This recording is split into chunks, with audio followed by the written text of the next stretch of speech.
नमस्कार, मैं गौतम कुमार। आज आप लोगों को class 10th Bihar board examination की है ना सबसे मोस्ट इम्पोर्टेंट क्वेश्चन पर डिस्कस करेंगे, जिसमें ये क्वेश्चन अक्सर ही बोर्ड परीक्षा में पूछा जाता है। इस टाइप का क्वेश्चन परीक्षा में रहता ही है, 2 अंक कह के ये आता है, ठीक है ना।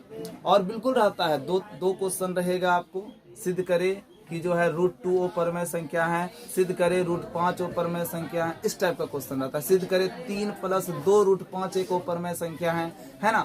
तो इस टाइप के क्वेश्चन मतलब अपरमेय संख्या को सिद्ध करने वाला क्वेश्चन अक्सर परीक्षा में पूछा जाता है। तो ये बहुत इंपॉर्टेंट टॉपिक है और हर वर्ष परीक्षा में पूछा जाता है। 10th में कोई भी ऐसा साल नहीं है जो इस टाइप का क्वेश्चन नहीं पूछा गया। हर वर्ष फिक्स है, ये क्वेश्चन रहेगा ही रहेगा। समझ रहे हैं ना। जरूरी नहीं है कि यही रहे कि सिद्ध करें कि √5 अपरमेय संख्या, जरूरी नहीं है, लेकिन इस टाइप का क्वेश्चन रहेगा। √5 की जगह पर कोई संख्या चेंज कर देगा, ठीक है ना। तो हम सबसे पहले एक टाइप का क्वेश्चन समझते हैं, फिर एक 2 टाइप का। इसमें अपरमेय संख्या सिद्ध करने में 2 टाइप के प्रश्न आते हैं, ठीक है ना। जैसे कि एक बस यहाँ पर रहेगा है ना, √2 √5 √3, समझ में आ रहा है कि नहीं आ रहा। √11 √7 कुछ भी रह जाएगा।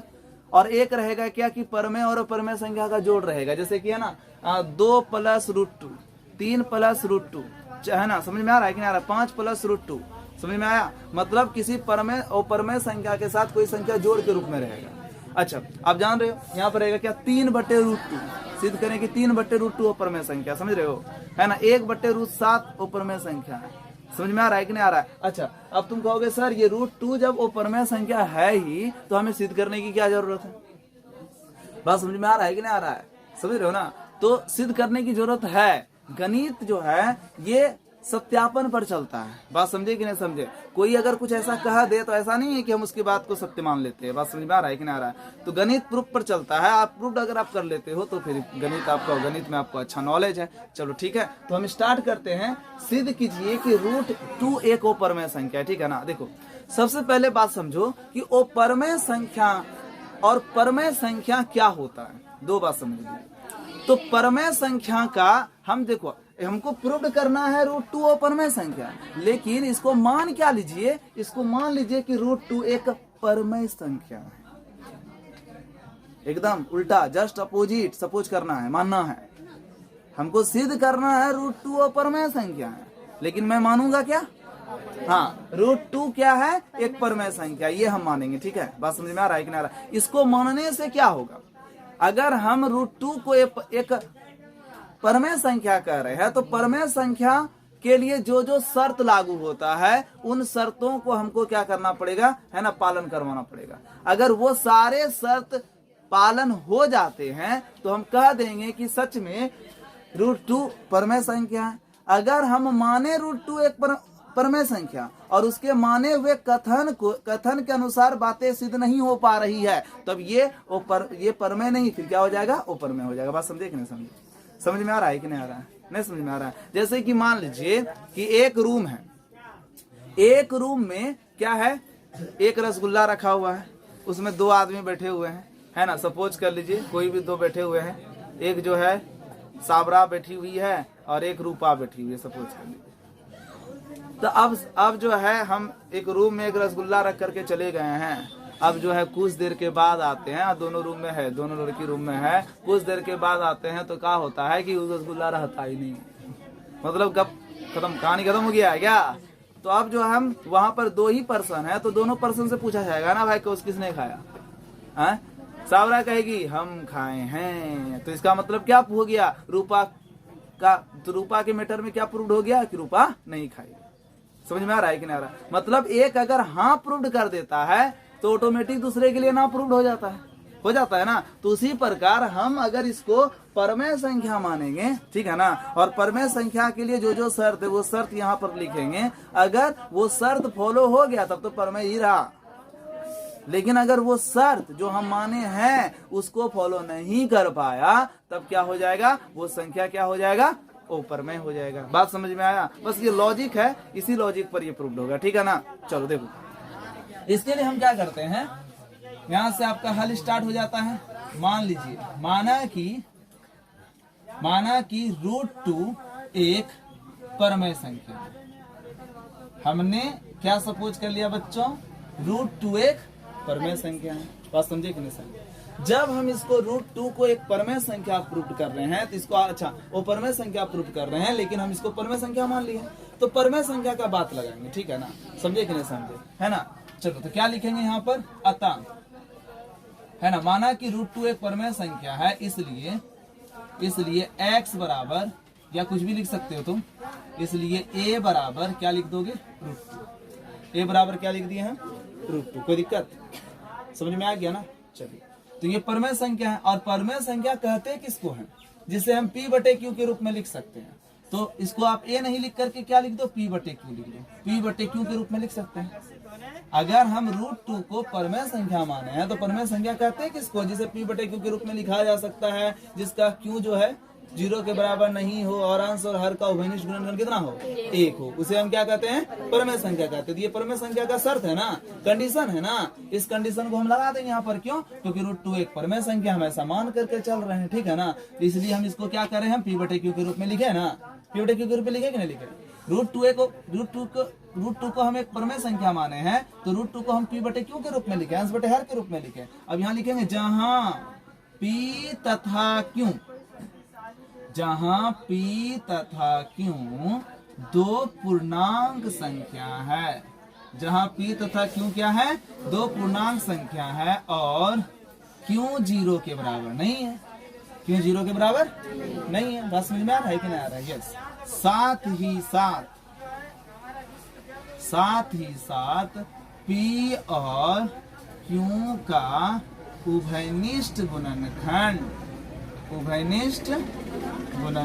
कितना है, 1 है। हमने ये परमेय संख्या की सारी शर्तों को यहाँ पर लिख दिया ना? क्यों लिखा? क्योंकि मैंने माना √2 एक परमेय संख्या है, इसलिए परमेय संख्या के सारे शर्त को लिखे। इसे हम p/q के रूप में लिख सकते हैं, जहाँ p और q दो पूर्णांक संख्या है, q 0 के बराबर नहीं है, और साथ ही साथ p और q का उभयनिष्ठ गुणनखंड कितना है, 1 है। क्लियर हो गया ना? बात समझ में आ रहा है कि नहीं आ रहा? चलो अब बात आगे क्या करते हैं,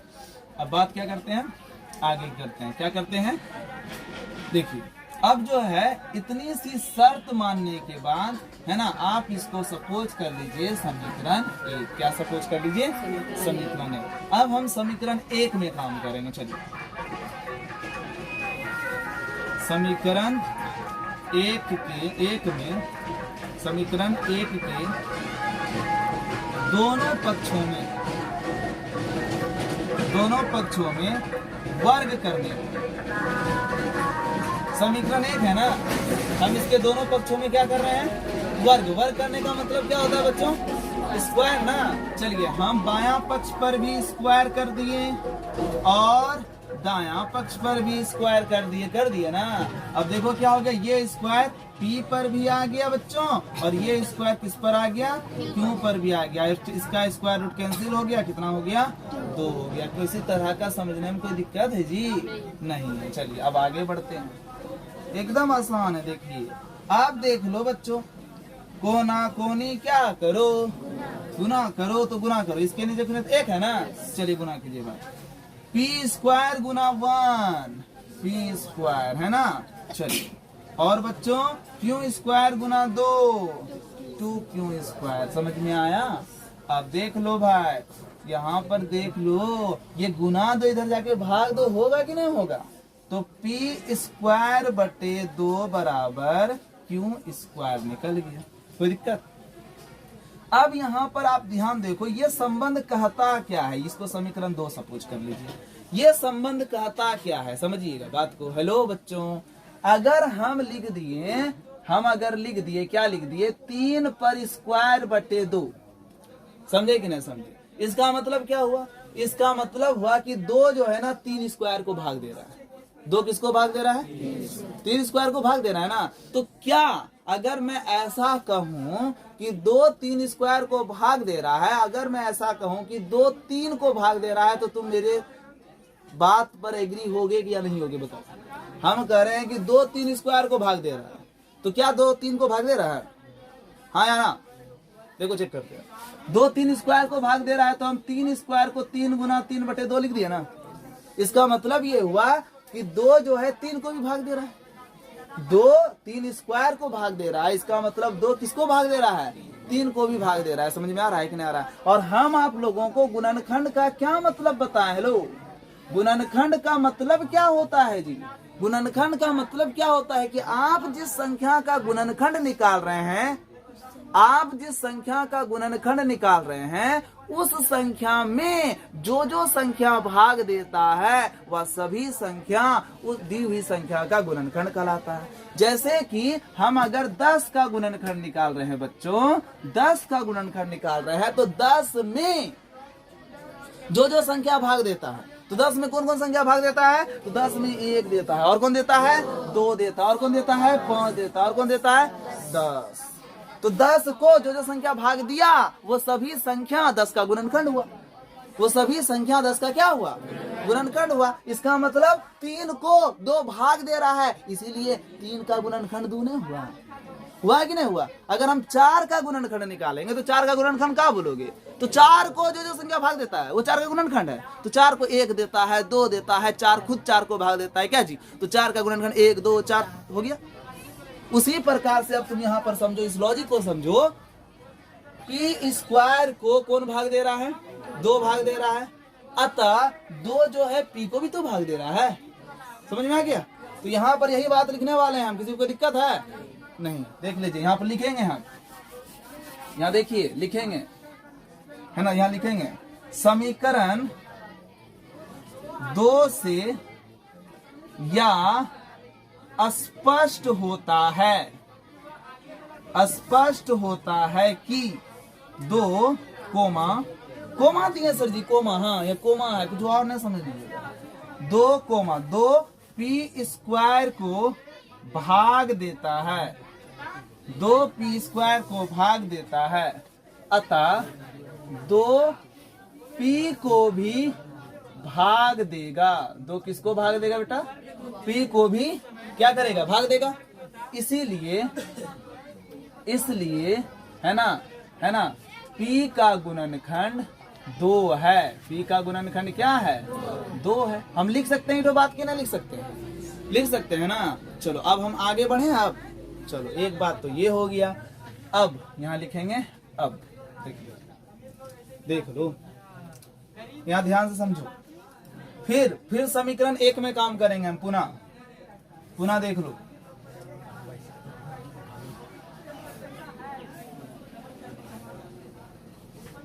अब पुनः समीकरण 1 से, पुनः समीकरण किससे? 1 मिनट। चलो, तो हमने क्या कहा कि हम मान लेते हैं समीकरण 1 से। क्या मान लेते हैं बच्चों? समीकरण 1 में देखो P/Q बराबर √2 है ना, P/Q बराबर √2 है समीकरण 1 में। हम क्या करने वाले, देखो यहाँ पर P/Q जिसे परमेय संख्या कह रहे हैं, समझ में आ रहा है ना? तो अगर हम लिख देते हैं, अब माना कि Q/P बराबर √2, Q/P बराबर √2। अगर P/Q अगर हम लिखे हैं तो इससे ये समझ में आता है कि √2 एक परमेय संख्या है ना। तो क्या हम इसको Q/P नहीं लिख सकते हैं? समझिएगा बात को। जैसे कि बच्चों हम अगर कह रहे हैं कि 3/4 कौन संख्या है? परमेय संख्या है, ठीक है ना। लेकिन अगर हम कहेंगे कि 4/3 भी एक परमेय संख्या, तो गलत हो जाएगा मेरा बात। एक ही बात है ना, क्योंकि परमेय संख्या का मतलब सिर्फ आप ये स्पेशली ये याद मत करो कि हम इसे P/Q के रूप में लिख सकते हैं। आप ये याद करो कि हम इसे अंश बटे हर के रूप में लिख सकते हैं। बात समझे कि नहीं समझे? तो अब हम क्या करने वाले हैं, माना कि Q/P बराबर क्या? √2। तो पहले तो हम P/Q बराबर √2 माने। अब हम जस्ट इसका उल्टा कर देंगे, Q/P कर देंगे। Q/P क्या कर देंगे? P। देखिए क्यों करेंगे, कारण भी बताएंगे हम क्यों करेंगे, इसका कारण भी बताने वाले हैं। Q/P बराबर कितना हम मान लिए? √2 मान लिए। इसका मतलब √2 एक अभी तक परमेय संख्या के रूल को फॉलो कर रहा है, ठीक है ना। समझ में आ रहा है कि नहीं आ रहा है? समझ में आ रहा है। अब हम क्या करने वाले हैं, ध्यान से समझो। अब हम क्या करेंगे रे लड़का, अब यहाँ लिखेंगे समीकरण के, इसी समीकरण, ये जो समीकरण, इसी को समीकरण के दोनों पक्षों में वर्ग करने पर, दोनों पक्षों में क्या करने पर? वर्ग करने पर। समझ रहे हैं? दोनों पक्षों में क्या करने पर वर्ग करेंगे तो क्या हो जाएगा बताइए तो। क्यू बटे पी बराबर क्यू बटे पी का होल स्क्वायर बराबर √2 का होल स्क्वायर हुआ। हेलो, यहाँ देखिए ना, अब क्यू पर स्क्वायर बटे क्या हो गया, पी पर स्क्वायर हुआ कि नहीं हुआ। अब ये स्क्वायर रूट कैंसिल हो गया, अब कितना हो गया, 2 हो गया ना। स्क्वायर रूट कैंसिल होकर के कितना बचा, 2। अब कोना कोनी गुना कीजिए, इसके नीचे कुछ 1 है, कोना कोनी गुना कीजिए तो क्या हो जाएगा, क्यू स्क्वायर बराबर हो गया आपका 2p स्क्वायर। क्यू स्क्वायर बराबर क्या हो गया, 2p स्क्वायर। तो आप देखो यहाँ पर अगर हम क्या करें, गुना 2 को इधर करें तो क्या हो जाएगा बताओ, क्यू स्क्वायर बटे 2 बराबर क्या हो गया, पी स्क्वायर। पी स्क्वायर ना, इसको समीकरण कितना सपोज कर लो बच्चों, समीकरण 3। अब देखो जितना बात तुम समीकरण 2 में लिखा उतने बात देखो समीकरण 3 में भी हो रहा है। समीकरण 3 में देखिए 2 किसको भाग दे रहा है, क्यू स्क्वायर को भाग दे रहा है ना, तो 2 क्यू को भी भाग देगा। हेलो, इस लॉजिक को समझो, बच्चा को यही लॉजिक नहीं समझ में आता है। 2 क्यू स्क्वायर को भाग दे रहा है, इसका मतलब क्या हुआ कि 2 क्यू को भी ना भाग देगा, नहीं देगा। अभी हमने कहा ना, अभी 3 स्क्वायर बटे 2 लिख दिए तो इसका मतलब 2 अगर 3 स्क्वायर को भाग दे रहा है, इसका मतलब ये होगा कि 3 स्क्वायर को 3 गुना 3 बटे 2 लिख सकते हैं। तो इसका मतलब हो गया कि 2 3 को भी भाग देगा ना भाग। तो बस यही चीज यहाँ पर भी है, क्या है कि 2 क्यू स्क्वायर को भाग दे रहा है, इसका मतलब 2 क्यू को भी भाग देगा। ठीक है ना, यहाँ लिखेंगे है ना, समीकरण 3 से या स्पष्ट हो जाता है कि, हाँ स्पष्ट हो जाता है कि 2 क्यू स्क्वायर को भाग देता है, अतः 2 क्यू को भी क्या करेगा बताओ, भाग देगा। समझ में आ रहा है ना। अब उसके बाद फिर क्या लिखेंगे बताओ, है ना, समीकरण 3 से यह स्पष्ट हो जाता है कि 2 क्यू स्क्वायर को भाग देता है ना, अतः 2 क्यू को भी भाग देगा, और जो भाग दे वो गुणनखंड है। समझ में आ रहा है ना। तो यहाँ पे लिखेंगे अतः या इसलिए है ना, क्यू का गुणनखंड कितना है बताओ, 2 है। देखो बच्चा, तुम अब ध्यान से समझो, हमने क्या माना है, हमने माना है कि P और Q का उभयनिष्ठ गुणनखंड, उभयनिष्ठ मतलब P और Q दोनों का गुणनखंड कितना है, 1 है। तब ना ये परमेय संख्या है, ये परमेय संख्या है। ऐसा क्या है, कि चिल्ला के कह रहा है हम परमेय संख्या है। इसके पीछे का रीजन यही है कि मेरा उभयनिष्ठ गुणनखंड 1 है, मेरा उभयनिष्ठ गुणनखंड 1 है, क्या तभी परमेय संख्या कहा रहा था। लेकिन देखो इसका बात अब निकल गया झूठ। झूठ कैसे निकल गया, झूठ इसलिए निकल गया क्योंकि जो माना हुआ कथन था मेरा वो गलत हो गया। P और Q का उभयनिष्ठ गुणनखंड 1 नहीं, इसके अलावा 2 भी है।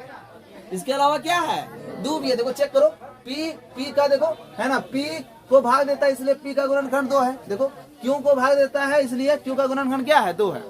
बात समझ में आ रहा है ना। तो हम यहाँ पर लिखेंगे, क्या लिखेंगे, अतः समीकरण 2 एवं 3 से यह स्पष्ट हो जाता है